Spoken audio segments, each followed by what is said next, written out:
और माँ बाप और कराबत वालों और यतीमों और नादारों और रिश्तेदार हमसायों और अजनबी हमसायों और पास बैठने वालों और मुसाफिरों और जो लोग तुम्हारे कब्जे में हों, सबके साथ हुस्न सुलूक करो।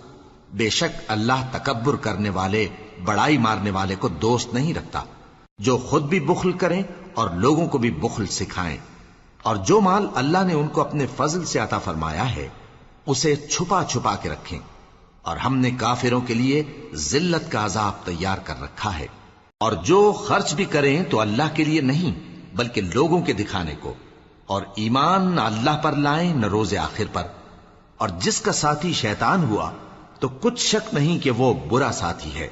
और अगर ये लोग अल्लाह पर और रोजे क़यामत पर ईमान लाते और जो कुछ अल्लाह ने इनको दिया था उसमें से खर्च करते तो इन पर क्या मुसीबत आ पड़ती।